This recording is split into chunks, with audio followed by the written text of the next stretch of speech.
توفیق نصیب فرمائیں۔ مدرسے کا جلسہ ہے یہ،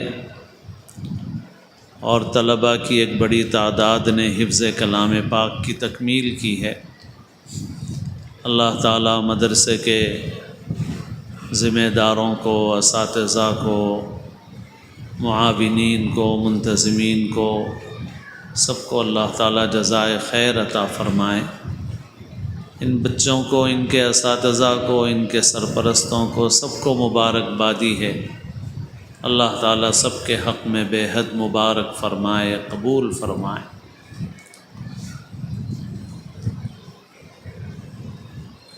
بڑی سعادت اور فضیلت کی بات ہے کہ قرآن مجید کے حفظ کی اللہ نے توفیق عطا فرمائی، لیکن ساتھ ہی اس بات کا خیال رکھنا ضروری ہے کہ یہاں پر سفر ختم نہیں ہوا ہے، آگے اور سفر باقی ہے۔ رسول اللہ صلی اللہ علیہ وسلم کا ارشاد مبارک ہے، خیرکم من تعلم القرآن وعلمہ، کہ تم میں سب سے بہتر وہ ہے جو قرآن مجید کا علم سیکھے اور قرآن مجید کا علم سکھائے۔ قرآن مجید کے علم کے اندر اس کے الفاظ کا سیکھنا بھی شامل ہے، اور الحمدللہ الفاظ کو ان بچوں نے سیکھا اور حفظ بھی کیا۔ حفظ کوئی فرض نہیں ہے، واجب نہیں ہے، لیکن الفاظ کو صحیح کرنے کا علم ہر مسلمان پر فرض و واجب ہے۔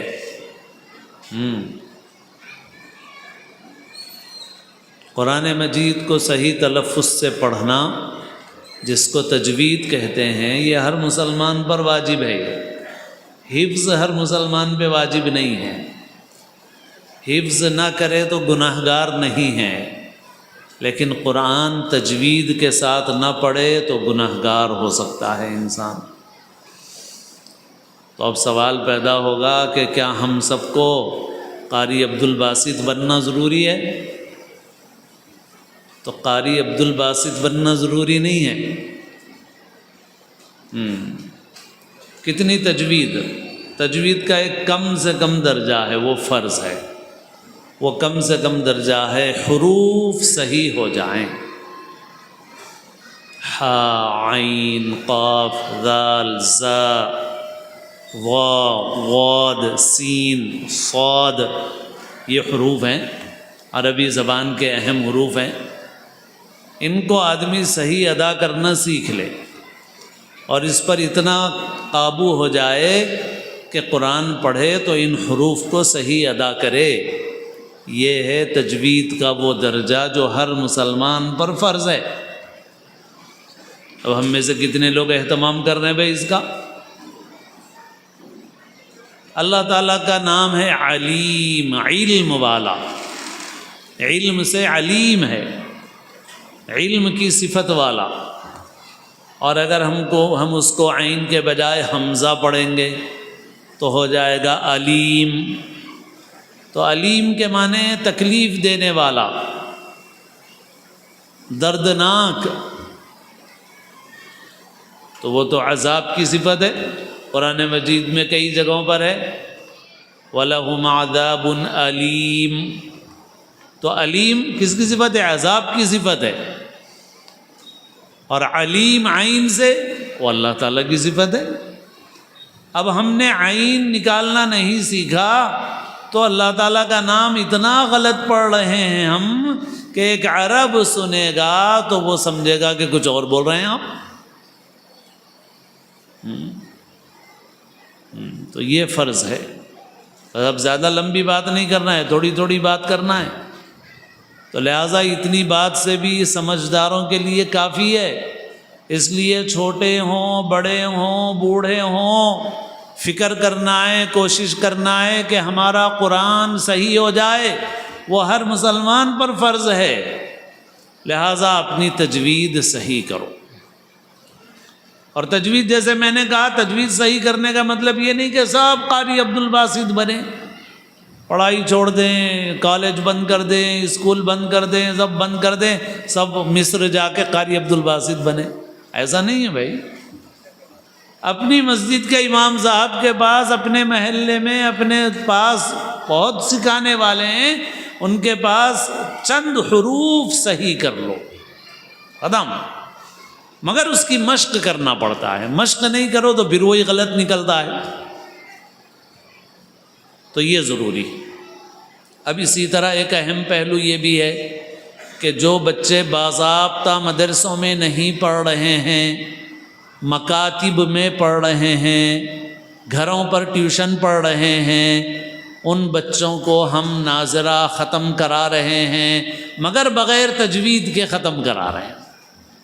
ان کا علیم بھی علیم نہیں ہے، وہ بھی نعوذ باللہ علیم ہی ہے. ان کا ہا بھی نہیں نکل رہا ہے. فصلی لربک وانحر نہیں پڑھ رہے ہیں، وانحر پڑھ رہے ہیں. ہا نہیں ادا کر رہے ہیں، ہا ادا کر رہے ہیں. ہم بڑے خوش ہیں گلپوشی کر کے. ہم لوگوں کے مدرسوں میں بہت سے لوگ بچوں کو بعض وقت ناظرہ پڑھا کے لاتے ہیں اور لا کے بولتے ہیں کہ مول صاحب بہت محنت سے ناظرہ پڑھائے ہم لوگ، فوری حفظ شروع کرو. تو ہم لوگ بولتے ہیں کہ بھائی حفظ نہیں شروع کر سکتے، ہم لوگوں کو پھر نورانی قاعدے سے پڑھانا پڑے گا. ہمارے بڑے بھائی صاحب دامت برکاتہم تشریف فرما ہیں. بھائی صاحب کبھی کبھی فرماتے ہیں کہ بھائی اتنے دور ہوئے بولتے ہیں، تو دور کرا کی دورے پڑے گی اس کو، کیونکہ ایسا دور ہوا ہے کہ تجوید ہی صحیح نہیں ہے. عین ہے، نہ حا ہے، نہ قاف ہے، نہ صاد ہے، بس پڑھ لیے صحیح. تو اب ہم کو ایک فکر یہ کرنا ہے کہ ہمارے وہ بچے جو مدرسہ نہیں جا رہے ہیں باضابطہ، مکتب میں پڑھ رہے ہیں، ٹیوشن پڑھ رہے ہیں، ان کی بھی تجوید صحیح ہو. اور میں ٹیوشن کی زیادہ ہمت افزائی نہیں کروں گا. ٹیوشن میں وہ فائدہ نہیں ہوتا. ہم لوگ مگر کیا سوچتے ہیں کہ بھائی مول صاحب آدھا گھنٹہ ایک بچے کو دیں گے، مگر انسان جس طرح سے، اور اللہ نے ذرائع رکھے ہیں جو سیکھنے کے، انسان سب سے زیادہ جو سیکھتا ہے وہ کان سے سیکھتا ہے. مکتب میں جب رہتا ہے بچہ تو ہم سمجھتے ہیں کہ صاحب بچے مول صاحب کے پاس 5 منٹ بیٹھتا اور 1 گھنٹہ خالی جاتا بچے کا. 1 گھنٹہ خالی نہیں جاتا بچے کا. بچہ جب دوسروں کو سنتا ہے پڑھتے ہوئے الحمدللہ رب العالمین الرحمن الرحیم، تو یہ کان میں جو پڑھتا رہتا ہے نا، یہ بچہ خود بخود سیکھتا رہتا ہے. یہ جو مکتب کی آوازیں ہیں، یہ آوازیں سکھاتی ہیں اس کو. اسی وجہ سے میں بولتا ہوں کہ بھائی دوسرے بچوں کو ہم لوگوں کو بہت محنت کرانا پڑتا. ہا نکالو میاں، عین نکالو، قاف نکالو، مگر حافظ صاحب کا بچہ آتے ہی خود بخود نکال دیتا ہا، خود بخود عین نکل جاتا اس کا، خود بخود قاف نکل جاتا اس کا. دوسرے کو جتنی محنت کرانا پڑتا حافظ صاحب کے بچے کو نہیں کرانا پڑتا. ان بلٹ، کیا بولتے ہیں، ان بلٹ ہے. ہاں، اندر سے ہی موجود ہے صاحب پہلے سے. تو وہ فوری ذرا اس کو بولو ہا، بس نکال دیتا ہے ہا. اس کو بولو عین، عین نکال دیتا ہے. تو مکتب کا جو ماحول ہے، اس ماحول میں جو بچہ سیکھتا ہے وہ گھر کے ٹیوشن میں نہیں سیکھتا. لیکن بہت سی کمیاں بھی ہیں مکتب میں، تو کمیوں کو دور کیجیے، مال خرچ کیجیے. 40 بچوں پہ ایک استاد، 30 بچوں پہ ایک استاد، 1 گھنٹے کا ٹائم ہے، 30 بچے آ گئے تو کیا پڑھائے گا مول صاحب؟ تو آپ مال خرچ کیجیے. اور آپ مال خرچ کریں گے، کوئی احسان نہیں کریں گے آپ جو مال خرچ کر رہے ہیں. من احسن فلنفسہ، جو نیکی کر رہا ہے اپنے لیے کر رہا ہے. ابھی حضرت مولانا محمود مدنی صاحب دامت برکاتہم کا ایک کلپ گردش کر رہا ہے کہ اپنے بچوں کی تعلیم پر خرچ نہیں ہے، انویسٹمنٹ ہے. اپنے بچوں پر انویسٹ نہیں کرو گے تو اور کہاں انویسٹ کرو گے؟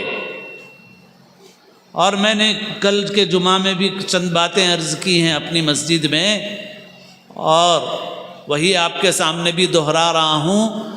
ہمارے ملک میں بلکہ عالم اسلام میں بھی کہہ سکتے ہیں ہم کہ گجرات ایک بہترین نمونہ ہے جہاں کے لوگ مکتب کو بہت اہمیت دیتے ہیں،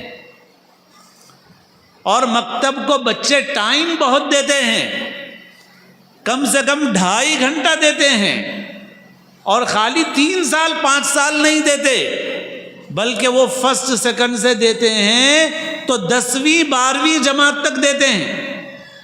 سن رہے ہیں آپ؟ سمجھ میں آ رہا ہے آپ کو؟ یہ سوچ رہے ہوں گے مولانا بہت بڑا کے بول دے رہے ہیں، ایسا نہیں، صحیح بات بتا رہا ہوں آپ کو۔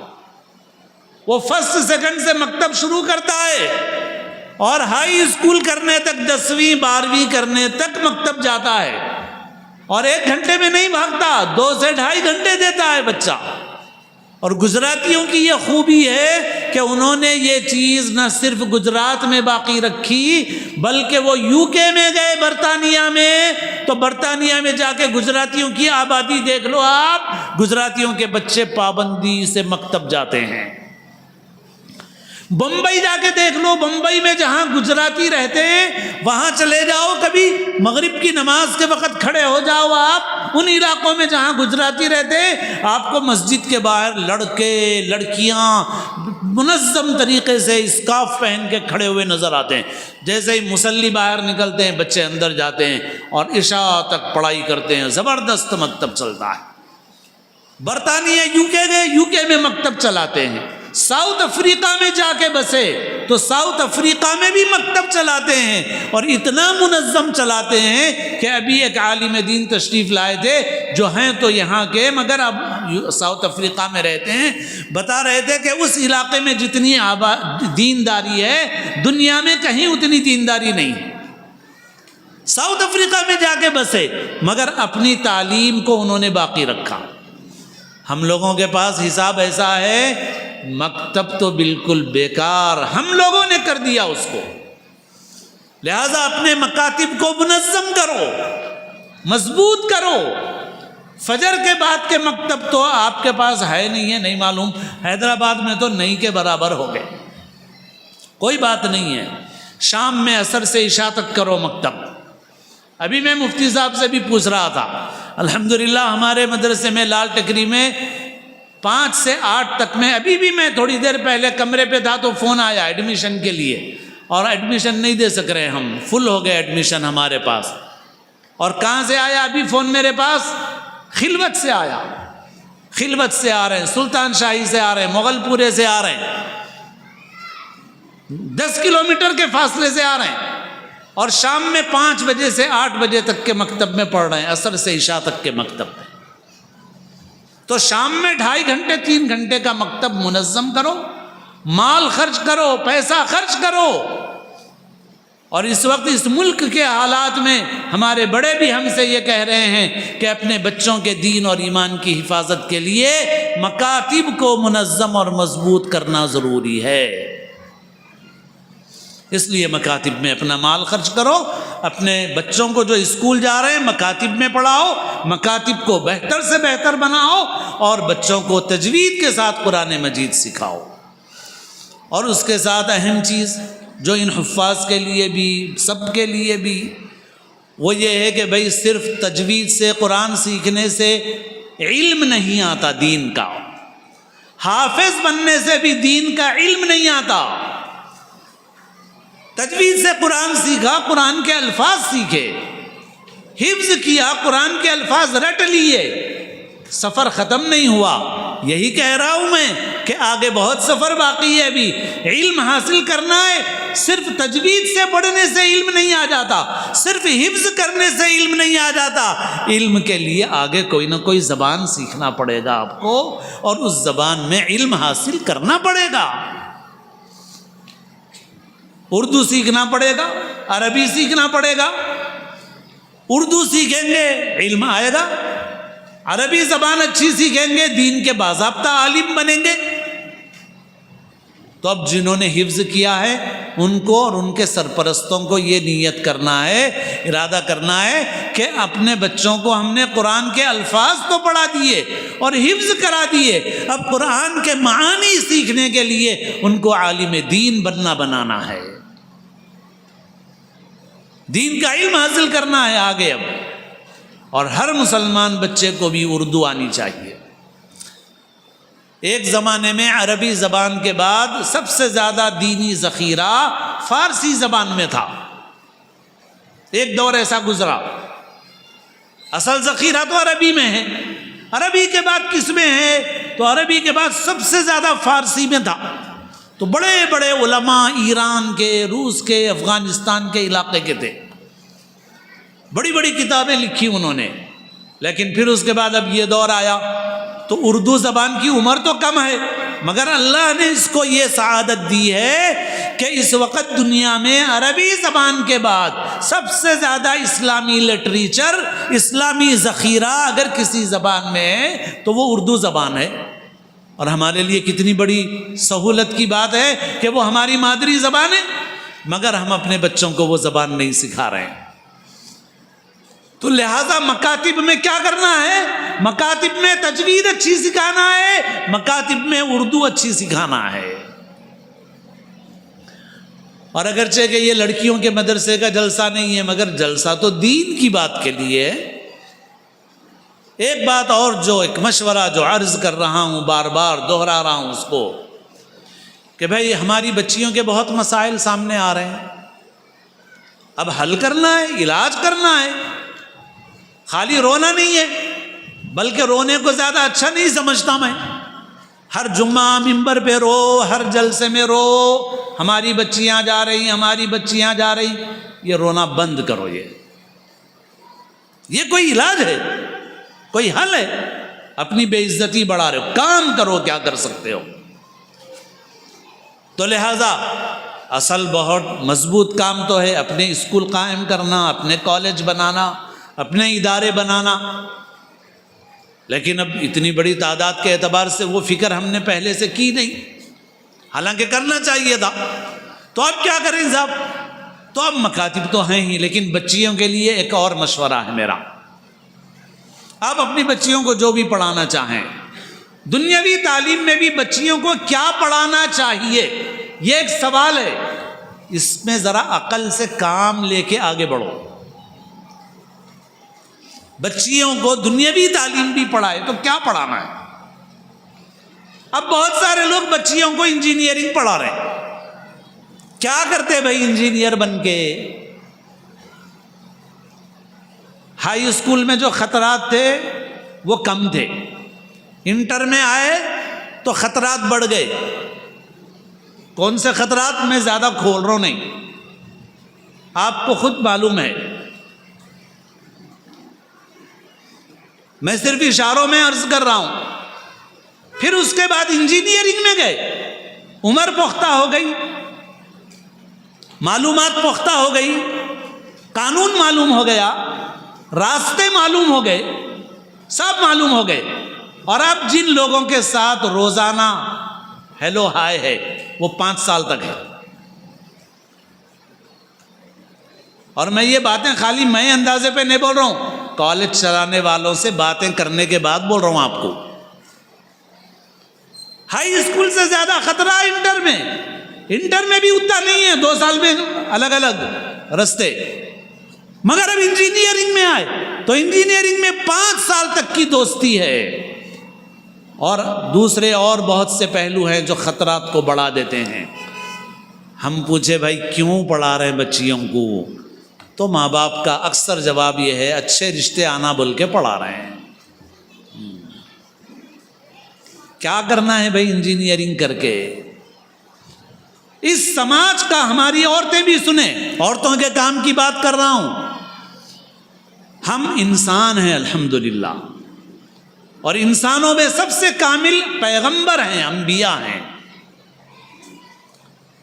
تمام انسانوں میں سب سے افضل و اکمل ہمارے نبی حضرت سیدنا محمد الرسول اللہ صلی اللہ علیہ وسلم،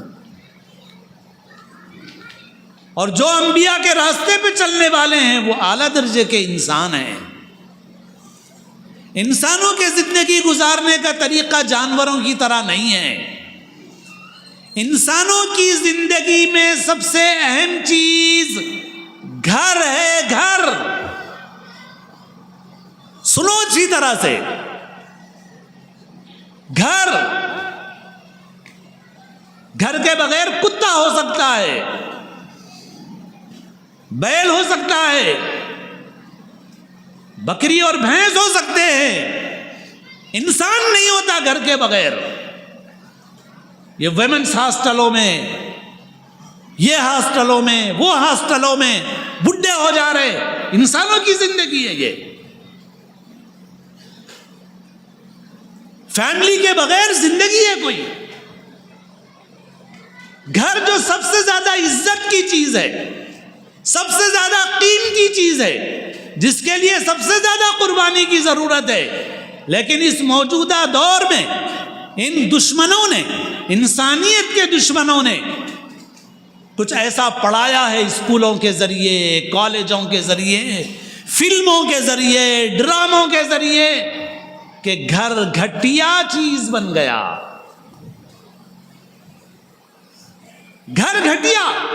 پٹرول پمپ پہ پٹرول ڈالو بڑھیا, بس میں 100 مردوں کے بیچ میں سے گھس کے کنڈکٹری کرو بڑھیا, آفس میں جا کے جاب کی باس کے سامنے منت سماجت کرو, بہت اچھی بات ہے صاحب. ہوٹل میں جا کے جاب کرو اور 50 مردوں کے سامنے مسکراؤ تو کوئی بات نہیں ہے. کہاں کہاں بے عزتی نہیں برداشت کرتی ہیں عورتیں, لیکن گھر ایسا بن گیا کہ گھر کے لیے قربانی دینا یہ سب سے بری چیز ہو گئی.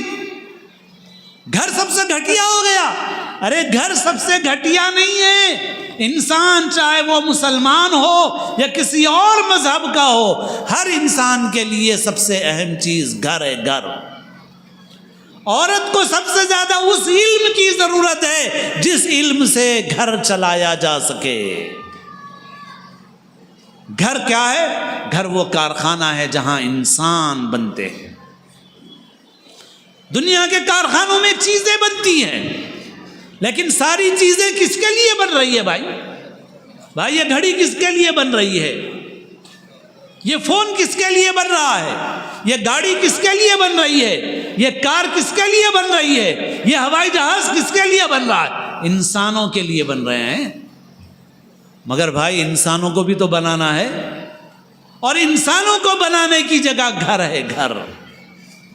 گھر اگر برباد ہو گیا, انسان برباد ہو گیا. انسان برباد.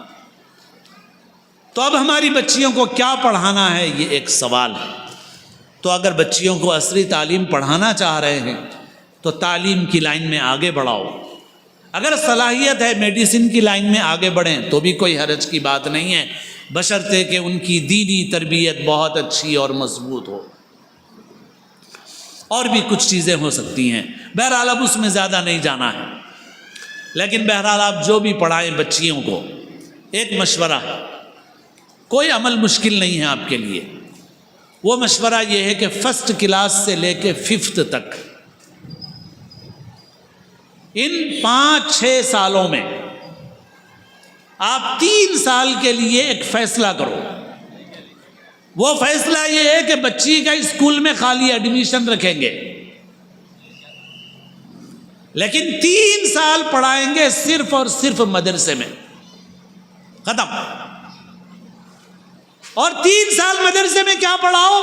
ناظرہ پڑھاؤ, اور سب سے بڑھ کے اردو پڑھاؤ. اردو پڑھاؤ. صرف 3 سال مانگ رہا ہوں میں آپ سے. 3 سال ناظرہ اور اردو بہترین. 3 سال کے بعد آپ لے جاؤ, جو پڑھائی کرانا چاہیں آپ پڑھائی کرا لو. انشاءاللہ العزیز یہ تعلیم اس بچی کے لیے زندگی بھر کام آئے گی. انشاءاللہ زندگی بھر کام آئے گی انشاءاللہ. اور بہت سی بچیاں تو خود ہمارے مدرسوں میں الحمدللہ ایسی ہیں جو اس کے بعد اسکول کرتے ہوئے بھی حفظ کر رہی ہیں, کالج کرتے ہوئے بھی حفظ کر رہی ہیں, اسکول کالج کرتے ہوئے بھی عالمہ بن رہی ہیں. جس میں شوق ہوگا وہ اور بھی آگے بڑھیں گی، وہ بھی پڑھیں گی اور یہ بھی پڑھیں گی۔ اور اگر شوق نہیں ہوا اور حالات سازگار نہیں ہوئے تو کم سے کم 3 سال میں ان کو قرآن مجید اور اردو زبان بہترین آ جائے گی، اور فرسٹ سے لے کے 5th تک کی جو پڑھائی کا نقصان ہے اس کو ریکور کرنا کچھ زیادہ مشکل نہیں ہے، بہت آسانی کے ساتھ بچے اس کی تلافی کر لیتے ہیں۔ تو میرے دوستو، اپنے بچوں کی بچیوں کی تعلیم و تربیت کی فکر کیجئے، اور مدارس کا جو تعاون آپ سے ہو سکے وہ کیجئے، ہر اعتبار سے تعاون کیجئے مدارس کا۔ مدرسوں سے فارغ ہونے والے علماء حفاظ، ان کی فیلڈ دینی خدمت ہے، اور ان دینی خدمات میں جو ان کو ملت دیتی ہے وہ ملت کی ڈیوٹی اور ذمہ داری ہے، وہ احسان نہیں ہے۔ آپ کے لیے ضروری ہے کہ امت میں ایک طبقہ ایسا ہو جو دینی خدمات میں مشغول ہو، اور اس طبقے کی خدمت آپ کے ذمے ہے۔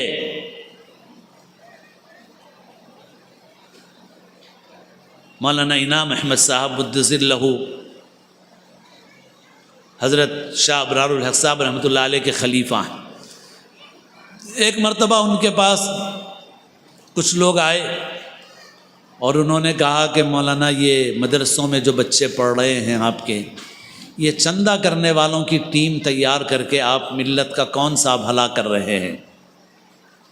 یہ بچے تو پڑھیں گے پھر چندہ کریں گے۔